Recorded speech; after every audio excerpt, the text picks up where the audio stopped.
Inside this very well packaged parcel from China is a new retro portable gaming console made by Anbernic model RG556.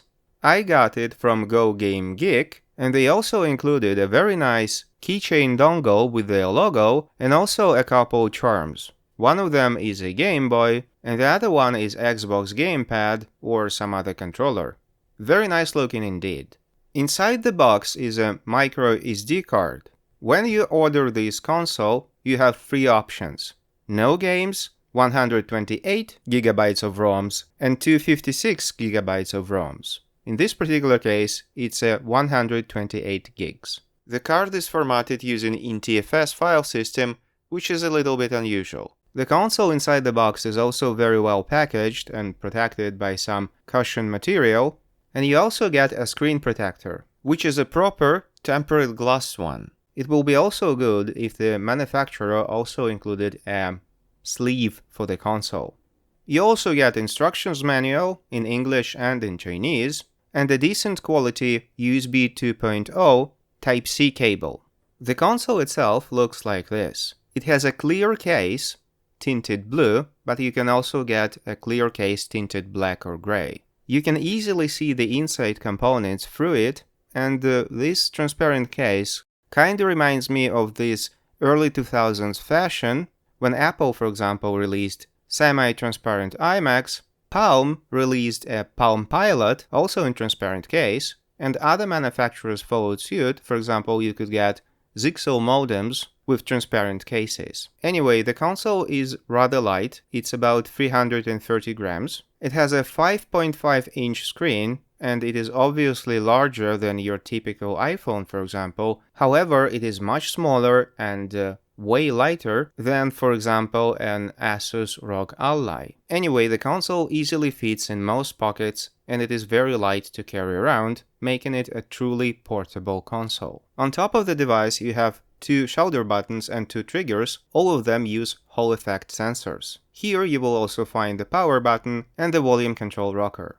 On the lower end of the device is Type-C connector and headphones out. This is similar to Nintendo Switch, and most Nintendo Switch users complain that it is not very convenient to have the connectors facing down, since in most cases they will poke you. And also at the bottom is a small latch which covers the microSD slot. This is where you insert the microSD storage with the games that I showed before. Also on the bottom are two speakers right in the handles, so you have stereo sound. The speakers are loud, but not particularly impressive in quality. And the device also has a microphone. Through the transparent back cover, we can clearly see that this device has active cooling. There is a fan that circulates air through fins of the radiator, and the problem is the exhaust is near the microSD slot. I'm not sure if this will cause any issues here. However, Asus ROG Ally, which I showed previously, also has microSD slot right above the exhaust of the cooling system, and that causes issues with both the card reader and the cards dying. Anyway, ROG Ally runs much hotter than this one, so probably it's not an issue. On the front, you have two joysticks. Again, both of them use Hall effect sensors, full array of buttons including select and start, and also two additional buttons. The first one launches the emulation software, and the second one is back. And of course, on the front you have the screen. It's a 5.5-inch Full HD AMOLED screen running at 60 Hz, and it supports HDR10. The image quality is outstanding, much better than you have on IPS screen, for example. It also supports touch input, and it is able to register all 10 fingers at the same time. The device runs Android 13, and obviously this is not a phone, so you don't have a SIM card slot or a camera. However, you do have Wi-Fi, both 2.4 and 5 GHz, Bluetooth 5.0, and all the necessary sensors. There is also some backlight around the joysticks. It only has white color, and if you find it annoying like I do, you can easily disable it in the settings. You may also control the cooling fan from the settings. You can turn it on, you can switch it to silent or to strong mode, or you can leave it on auto. So the device will turn the fan on and off according to the current thermals. Even at maximum speed, the fan is not too loud. I'll bring it closer to the microphone so you can have a listen.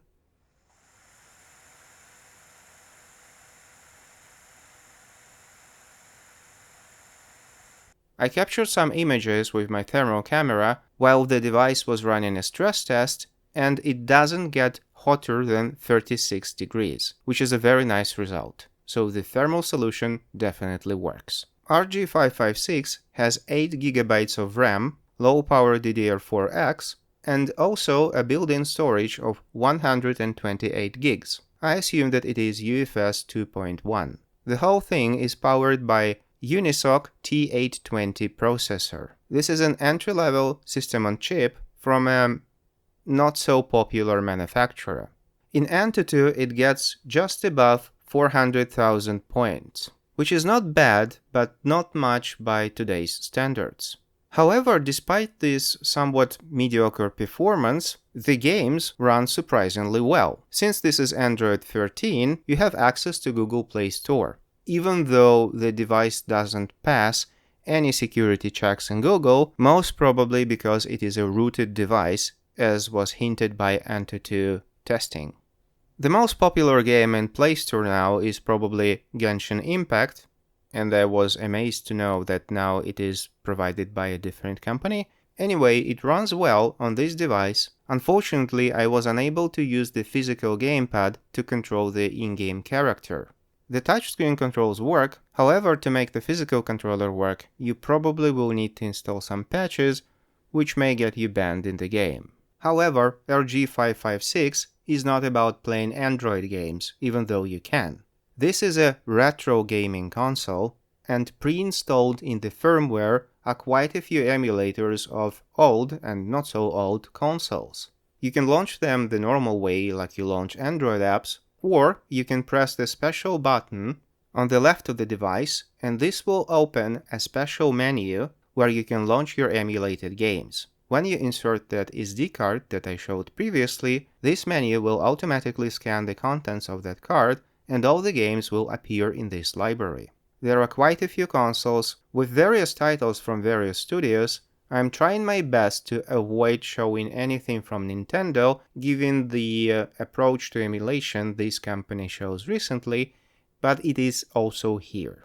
However, most of the really retro consoles can be emulated on pretty much any hardware. What amazed me in this device is that regardless of mediocre performance in Antutu test, it runs PlayStation 2 games very well. I've launched one of the most popular and most demanding PS2 game and had zero issues with it. It is perfectly playable and runs just fine. And another cool feature is that RG556 also supports video out.